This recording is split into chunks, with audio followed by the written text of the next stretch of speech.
Allahu Akbar, Allahu Akbar, Allahu Akbar, Allahu Akbar kabira, walhamdulillahi katsira, wa subhanallahi bukratan wa asila.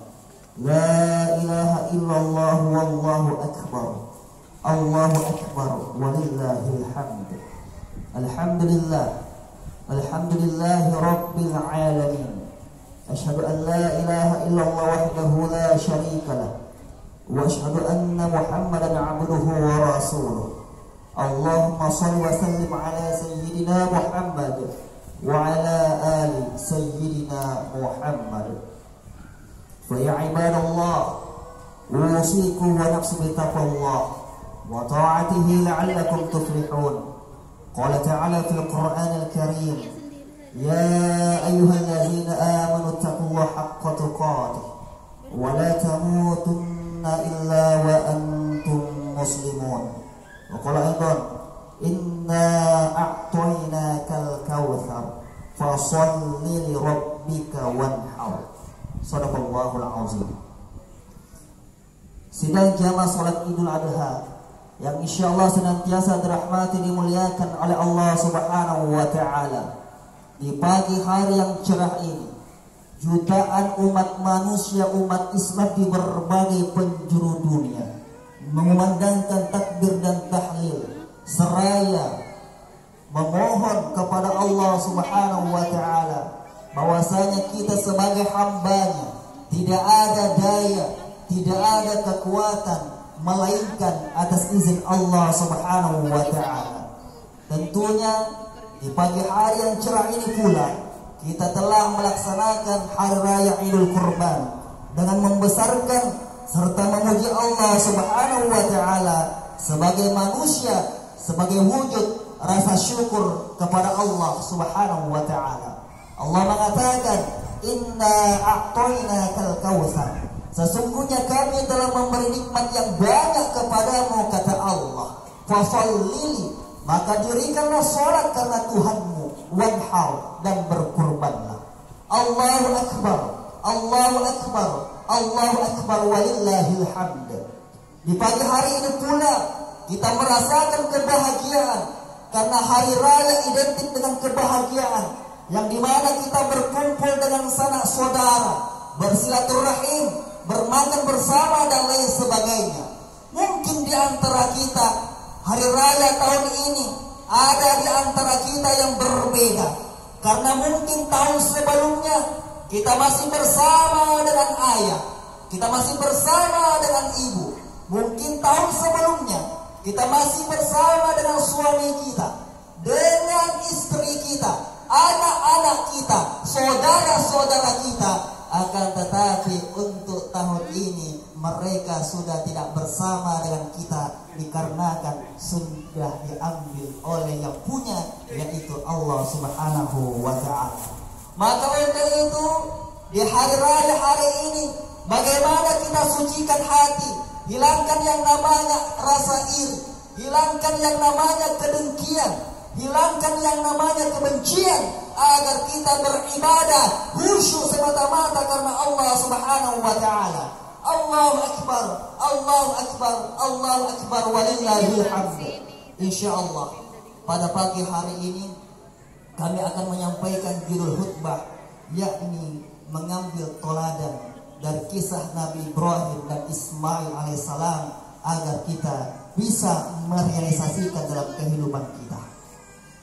Dalam sejarah, Nabi Ibrahim alaihissalam telah berkali-kali menerima ujian dari Allah Subhanahu wa taala, cobaan dari Allah Subhanahu wa taala. Mulai dari kecil dia sudah mendapatkan seorang ayah yang dimana dia tidak beriman kepada Allah, yang dimana seorang ayah sebagai pembuat berhala. Dan dijelaskan pula dalam riwayat di mana Nabi Ibrahim alaihissalam pernah dibakar dikarenakan dia dikatakan sebagai nabi atau manusia yang menghalangi kepercayaan nenek moyang pada waktu itu.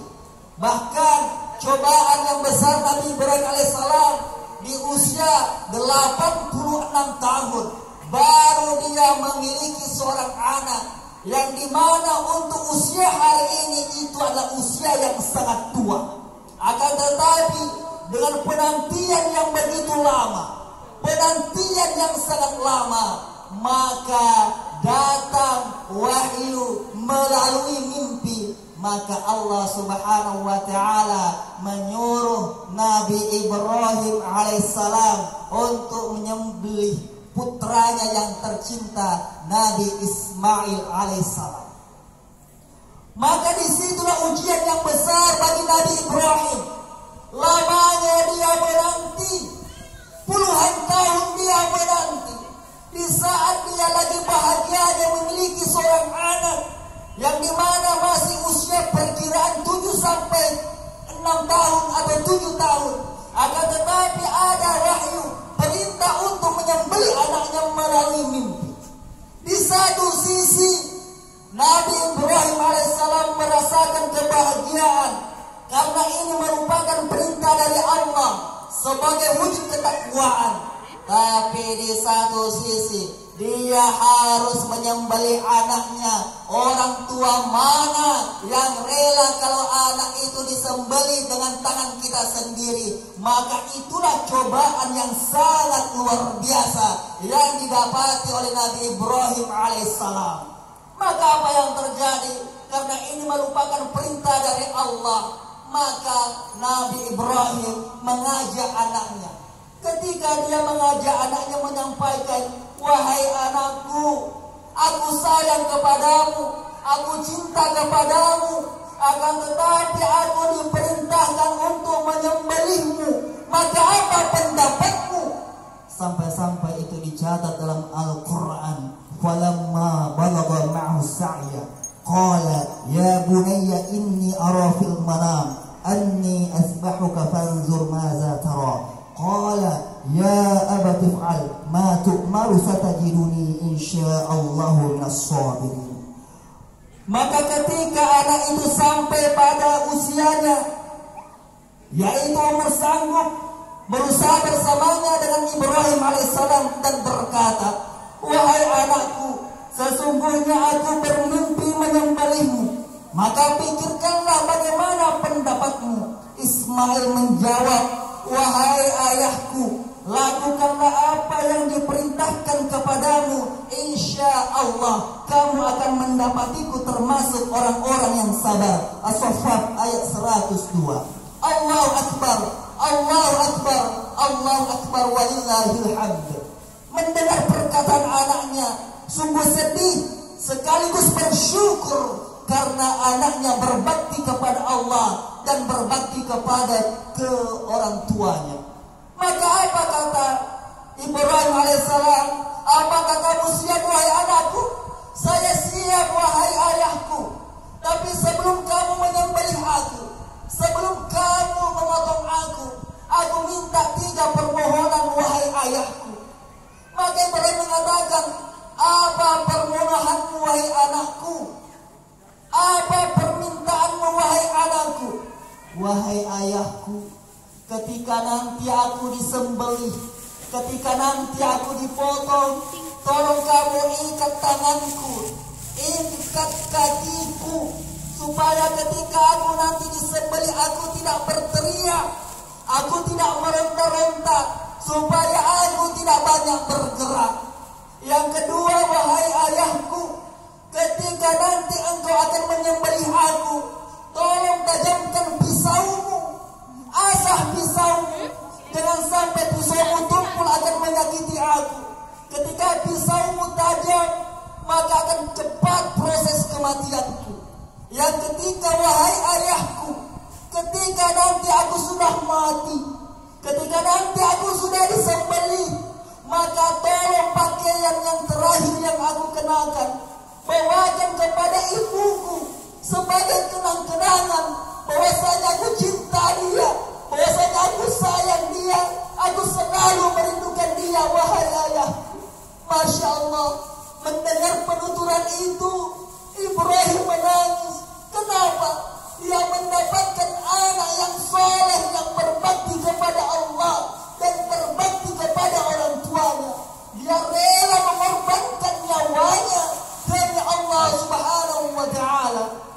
ketika Ibrahim menancapkan pisau, mengerahkan pisau di lehernya Ismail alaihissalam ketika akan disembelih, maka pada waktu itu pula Allah subhanahu wa ta'ala menggantinya dengan domba yang sangat besar. Wa fadainahu bizabhin azim, dan kami tebus anak itu dengan seekor sembelihan yang besar. Wa tarakna alaihi fil akhirin, kami abadikan untuk Ibrahim itu pujian yang baik di kalangan orang-orang yang kemudian. Allahu akbar, Allahu akbar, Allahu akbar, walillahil hamd. Masya Allah jamaah, sungguh kisah yang sangat luar biasa antara seorang anak dan ayah yang sama-sama beriman kepada Allah. Untuk itu kita selaku umatnya Nabi Muhammad, bagaimana kita jadikan kisah ini sebagai teladan kita, sebagai seorang ayah, keluarga, anak yang sama-sama beriman kepada Allah, yang dimana inna sholati wa nusuki wa mahyaya wa mamati lillahi rabbil alamin, segala ibadahnya, hidupnya, matinya diserahkan kepada Allah subhanahu wa ta'ala. Jangan sampai kita selaku orang tua dengan kesibukan kita menyebabkan kita tidak punya waktu mendidik anak kita dengan pendidikan Islami. Jangan sampai kita selaku orang tua tidak ada waktu mengajarkan pendidikan agama kepada anak-anak kita. Yakin dan percaya, maka orang tua akan mendapatkan penyesalan ketika kematian itu sudah datang menjemput. Bukankah Allah mengatakan, ya ayyuhallazina amanu la tulhikum amwalukum wala auladukum an zikrillah wa man yaf'al zalika faulaika humul khasirun. Wahai orang-orang yang beriman, janganlah harta bendamu dan anak-anakmu melalaikan kamu dari ingat Allah subhanahu wa ta'ala. Maka barang siapa yang berbuat demikian, maka mereka itulah orang-orang yang merugi. Al-Munafiqun ayat 9. Dan Allah juga mengatakan, wa'lamu annama amwalukum wa auladukum fitnah wa annallaha 'indahu ajrun 'azim. Dan ketahuilah bahwa hartamu dan anak-anakmu itu hanyalah sebagian cobaan, dan sesungguhnya di sisi Allah cobaan yang besar. Al-Anfal ayat 28. Dan Allah juga mengatakan, ya ayyuhallazina amanu, wahai orang-orang yang beriman, qu anfusakum wa ahlikum nara, jagalah dirimu dan keluargamu dari panasnya api neraka, wa quduhan nas wal hijarah, yang bahan bakarnya adalah manusia dan batu. Allahu akbar, Allahu akbar, Allahu akbar, walillahil hamd. Begitu banyak ayat-ayat Allah subhanahu wa ta'ala yang menganjurkan kita untuk menjaga keluarga kita, yang dapat menjelekakan orang tuanya, yang bisa menyebabkan orang tuanya terperosok ketika dia tidak berhati-hati, ketika amanah yang diberikan anak tersebut, akan tetapi selaku orang tua dia tidak jaga dengan sebaik mungkin. Jangan gara-gara kesibukan menyebabkan kita lupa. Ada orang tua dia menghancurkan tubuhnya, dia merusakkan tubuhnya, dia tidak kenal waktu ketika bekerja, ketika panas dia berpanas-panasan, ketika hujan dia kehujan-hujanan. Bagus apa yang ia lakukan, akan tetapi terkadang dia melupakan siapa yang memberikan rezeki, siapa yang akan membuat kita bahagia. Kekayaan yang hakiki bukan dari rumah yang luas, yang bagus, mobil yang banyak, kebun yang luas, uang yang banyak, jabatan yang tinggi. Tapi kebahagiaan yang hakiki ketika kita punya anak yang soleh dan soleha. Allah tidak pernah melarang kita bekerja. Yang mau jadi polisi silahkan, yang mau jadi pegawai silahkan, yang mau jadi pejabat silahkan, yang mau jadi pengusaha, pedagang, pekerja, tukang ojek, nelayan, pekebun. Allah tidak pernah melarang kita. Silahkan kita bekerja jamaah. Bukankah Allah mengatakan, wabtaghi fima ataakallahu ad-daral akhirah. Silahkan kita melaksanakan kewajiban kita. Silahkan kita mencari akhirat. Wala tansa nasibaka minad dunya. Tapi jangan kamu lupakan urusan dunia. Artinya apa? Di samping kita beribadah, ternyata Allah tidak pernah melarang kita untuk bekerja. Sekali lagi, jangan gara-gara pekerjaan menyebabkan kita lupa Allah Subhanahu wa ta'ala. Ingat jamaah, ketika nanti kita meninggal, maka anak itulah yang akan memberikan kebahagiaan untuk orang tuanya. Karena yang namanya mati tidak mengenal waktu, yang namanya maut tidak mengenal usia. Ada orang yang tiba-tiba meninggal dalam keadaan dia belum sholat. Ada orang yang tiba-tiba meninggal dalam keadaan dia belum mampu membaca Al-Quran. Maka intinya apa? Bagaimana konsep dalam kehidupan kita, bahwasanya kehidupan yang selanjutnya itu adalah kehidupan yang hakiki, itulah kehidupan akhirat. Bukankah Allah mengatakan wa likulli ummatin ajal fa iza jaa ajaluhum la yastakhiruna sa'atan wa la yastaqdimun. Tiap-tiap umat memiliki batas waktu, maka apabila telah datang waktunya, mereka tidak dapat menunda atau percepatan sesaat pun. Allahu Akbar, Allahu Akbar, Allahu Akbar, walillahil hamd. Intinya jamaah, sebelum kita meninggal, jangan sampai nanti ketika datang malaikat maut mencabut nyawa kita, anak kita belum bisa membaca Al-Quran. Jangan sampai nanti ketika datang malaikat maut mencabut nyawa kita, di mana anak-anak kita belum sholat, di mana anak-anak kita belum menutup aurat, di mana anak kita kerjanya hanya pacaran, mabuk-mabukan, minum-minuman, narkoba, berjudi, sambung ayam dan lain sebagainya. Demi Allah, ketika ada anak seperti itu, maka orang tua akan menangis, orang tua akan tersiksa, orang tua akan merasakan dampak yang luar biasa ketika mereka sudah ada di alam barzakh. Untuk itu pula, kita sebagai seorang anak ambil pembelajaran dari kisahnya Ismail alaihissalam, seorang anak yang luar biasa kebaktiannya kepada Allah, seorang anak yang kebaktiannya luar biasa kepada kedua orang tuanya. Maka untuk itu jamaah, mari tunjukkan kebaktian kepada orang tua, baik dia masih hidup maupun ketika dia sudah meninggal. Ketika orang sudah meninggal, orang tua kita, jangan putus doa. Kirimkan doa, kirimkan sedekah, kirimkan amal jariah. Itulah sebagai wujud bahwasanya kita berbakti kepada mereka. Karena ketika seorang anak melalaikan perintah Allah, jauh dari Allah, maka orang tua kita merasakan dampaknya ketika di alam barzakh.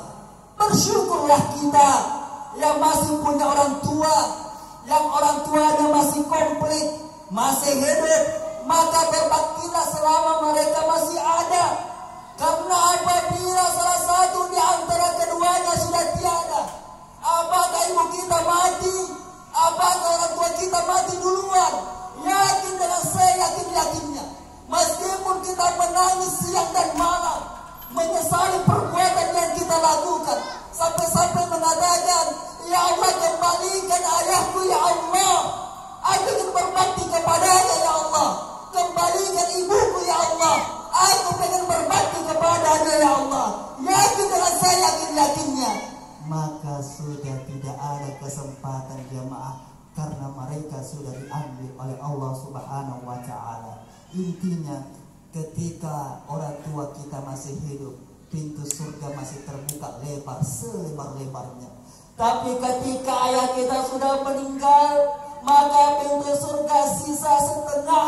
Dan ketika ibu kita sudah meninggal, maka pintu surga untuk jalur orang tua sudah tertutup.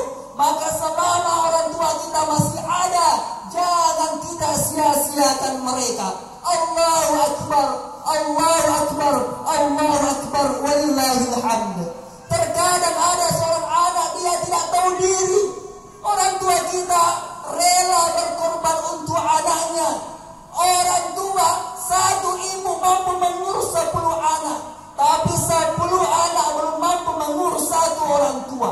Ketika hari ini kita lihat bapak kita, kita yang dimana matanya sudah rabun, dimana penglihatannya sudah tidak jelas, datangi mereka, rawat mereka. Tidak lama lagi mereka akan meninggalkan kita jamaah. Kalau kita lihat ayah kita, ibu kita, pendengarannya sudah tidak jelas, datangi mereka. Tidak lama lagi mereka akan meninggalkan kita. Kalau kita lihat ayah kita, ibu kita, di mana rambutnya sudah putih, sadar ki bapak ibu, tidak lama lagi bapak dan mamanya akan meninggalkan kita. Kalau hari ini kita lihat bapak kita, mama kita sudah sakit-sakitan, banyak minum obat, bahkan dia tidak punya tenaga, dia tidak punya kekuatan. Yakin dengan saya, yakinnya barangkali tahun ini adalah tahun terakhir kita bersama dengan mereka. Karena ketika mereka sudah mati, ketika mereka sudah meninggal, baru teringat kesalahan-kesalahan yang kita lakukan kepada orang tua kita. Tapi sudah terlambat jamaah, karena mereka sudah kembali kepada Allah Subhanahu wa ta'ala. Allahu Akbar, Allahu Akbar, Allahu Akbar, walillahil hamd. Kenapa kita harus berbakti kepada orang tua? Begitu banyak perjuangannya, begitu banyak pengorbanannya. Orang tua kita rela mati asalkan anaknya bisa lahir. Ketika kita sakit-sakitan, orang tua kita rela tidak berobat asalkan anaknya bisa sekolah tinggi-tinggi. Orang tua kita rela tidak pakai baju baru. Kita anaknya merengek-rengek, Pak, Ma, belikan kak sandal, belikan kak baju baru, belikan kak songkok, belikan kak sarung. Maka orang tua mengatakan, iya nak saya belikan, meskipun dia menang sebenarnya saya tidak punya apa-apa. Ketika kita mau menikah, orang tua kita rela mengambil utang, menjual sawah, kebun, tanah, asalkan anaknya punya istri, anaknya punya suami. Tapi ketika kita sudah berkeluarga, kita sudah punya pasangan, punya istri, punya suami, punya anak, kita lupakan perjuangan orang tua kita. Padahal jamaah, orang tua itu selalu ada untuk anaknya. Tapi terkadang anak itu dia tidak punya waktu untuk orang tuanya. Ingat, di balik kesuksesan yang kita lakukan, di balik kesuksesan yang kita raih hari ini, tidak lepas dari doa kedua orang tua kita yang senantiasa mengalir sampai hari ini. Setinggi apapun pangkat kita, sekaya apapun kita, sesukses apapun kita, kita ini tetap seorang anak di mata kedua orang tua kita. Maka hargailah mereka. Intinya orang tua tidak butuh harta yang banyak. Harta bukan yang utama untuk kedua orang tua kita. Tapi apa yang mereka butuhkan ketika mereka sudah tua, ketika mereka sudah sakit-sakitan, kita datang memeluk mereka, kita datang merangkul mereka. Pak, Ma, saya ingin berbakti kepadamu. Sebelum engkau diambil oleh Allah, ini adalah satu jalan untuk bagaimana saya meraih surganya Allah Subhanahu wa ta'ala. Bukankah Allah mengatakan, wa qadha rabbuka alla ta'budu illa iyyah wa bil walidaini ihsana imma yablughanna 'indaka al-kibara ahaduhuma aw kilahuma fala taqul lahumā uff wa la tanharhumā wa qul lahumā qawlan karīmā. Dan sembahlah Tuhanmu yang memerintahkan supaya kamu jangan menyembah selain Dia, dan hendaklah kamu berbuat baik kepada ibu bapakmu dengan sebaik-baiknya. Jika salah seorang di antara mereka atau keduanya sudah berumur lanjut dalam pemeliharaanmu, maka janganlah sekali-kali kamu mengatakan dan jangan kamu bentak mereka. Ucapkanlah dengan perkataan yang mulia. Al-Isra ayat 23. Allahu Akbar, Allahu Akbar, Allahu Akbar, walillahil hamd. Jamaah, Semoga dalam kisahnya Nabi Ibrahim alaihissalam, kita selaku orang tua bisa memberikan contoh sama anak-anak kita. Karena pada prinsipnya pendidikan itu adalah bukan menyuruh tapi mengajak, memberikan contoh.